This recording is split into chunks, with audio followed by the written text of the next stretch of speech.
While TV shows do not and will not portray such an era with 100% accuracy, they're still a good source of information. But how do books describe Vikings? Based on records, the Vikings, often known as Norsemen or Scandinavian pirates, were nautical people who lived in Norway, Denmark, and Sweden between the late 9th and early 11th centuries. Primary and secondary scholarly sources frequently portray the Vikings as fearless warriors who traveled to North America, Africa, and Asia to raid weak and vulnerable communities. They didn't stop there. Over time, the Vikings spread their influence and founded settlements throughout Europe, including the British Isles, Iceland, and even North America. They also traded with the Byzantine Empire and the Islamic Caliphate, bringing precious items like silk and spices back with them. Aside from their successful journey and expanding their territory, Vikings are also well known for their interesting lifestyle.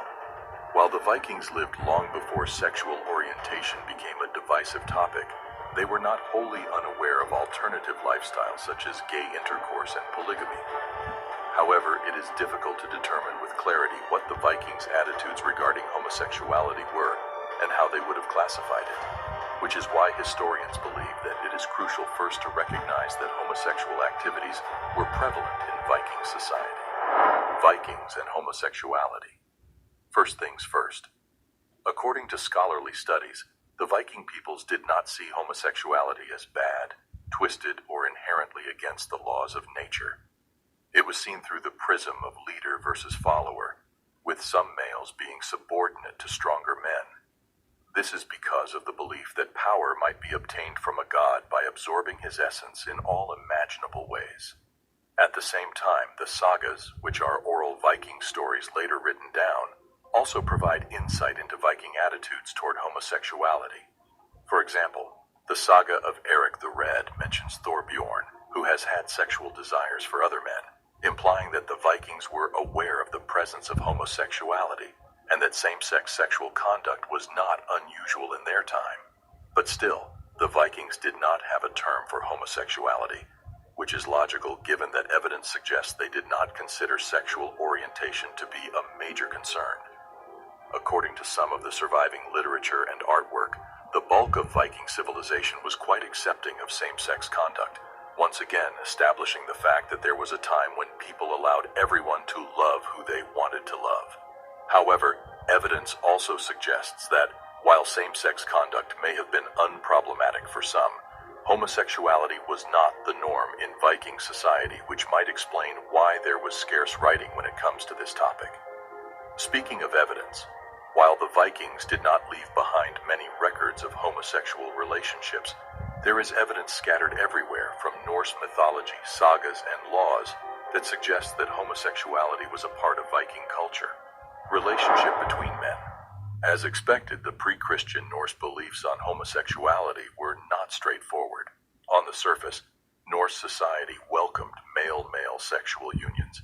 However, there were some constraints in order for conservative members of society to tolerate such relationships. For starters, such partnerships could not jeopardize any future or current marriage. So, regardless of his feelings about the opposite sex, the guy had to marry, and his wife and family had to be willing to disregard her husband's male lover or lovers. It was critical that the man did not overlook his conjugal responsibilities. He still desired sex with his wife. More importantly, most Norse male favors to keep their dominance in any kind of relationship. In addition to this, Viking men would impose their superiority whenever they were married. And let me tell you, their way of doing this is not the most admirable. They will take advantage of both men and women in order to humiliate, degrade, and weaken them. This is because being passive in the relationship meant being subservient. At least during that era, it was permissible to take pleasure in doing such to someone, and it is not acceptable to be on the other end of the relationship. Sordin was one of the deadliest insults an opponent might hurl at a Norseman, which is why they try their best not to engage with the same. And most of the time, any man with such a moniker would fight to the death to maintain his honor. Because of the carnage, Scandinavian law systems made such insults unlawful, with the slanderer frequently outlawed. If the aggrieved party didn't murder him first, however, if such abuse was believed or verified, It had dire ramifications for the guy in the issue. Speaking of laws, there is another concept that was considered against the law. The offense varies, and the punishment is determined by the gravity of the offense. The penalty stipulated in the law of Gulathing, which was outlawry, is death. The severity of the punishment demonstrates that masculinity was a major issue in Viking civilization. According to the law, a person who was aggrieved by another party had the right to murder him or her. There are numerous words in Old Norse that refer to homosexuality. On the other hand, the penalty for using the terms Regan, Stroin, or Soren is outlawry, and the person who has been humiliated has the right to kill the person who has offended him. Very serious, right? In fact, these three words are directly tied to the concept of homosexuality during the Old Norse. Calling a man sexually used was exceedingly troublesome and terrible in such a manly environment. Because these comments have an impact on one's honor, these terrible verbal offenses are thus equated with killing, rape, and adultery, and are regarded as more flagrant than, for example, bodily injury. In connection to this, any female implication towards a man is illegal, and even more terrible than injuries indicating effeminacy or any other disgraceful behavior involving women. Surprisingly, murder, rape, and adultery were not the most serious crimes under the law, but the use of specific phrases directed toward men was. While these penalties might sound over the top, you need to remember how the Vikings are portrayed in television shows. Most of them are big, muscular warriors, so you can expect how they will view homosexuality in such a warrior-oriented society and era. Relationships between women. Just like homosexuality in general, lesbianism and female bisexuality are barely mentioned in classical literature. Despite this, same-sex and emotional connections between women were not uncommon, at least according to Christy Ward. This independent researcher and Norse mythology expert mentioned that Vikings used to have many partnerships. In fact, a Viking may be married to one woman but still establish a harem-like arrangement in his home, with concubines from lower social groups and such.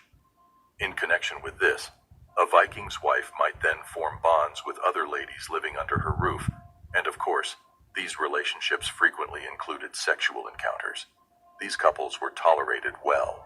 In fact, a Viking's wife was more independent than women in other communities at the time, and was actually financially in charge of the house. She may even decide to divorce her husband.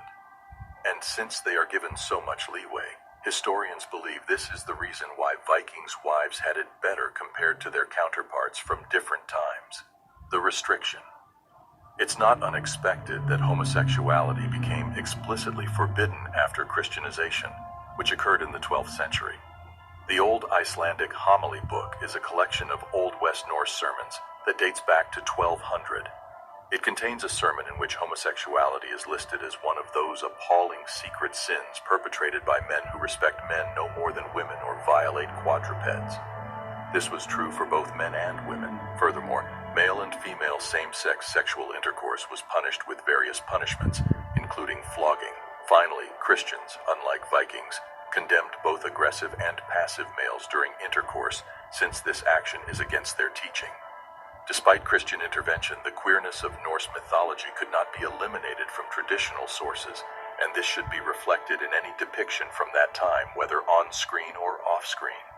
And I think it's about time people know about these fascinating stories. How about you?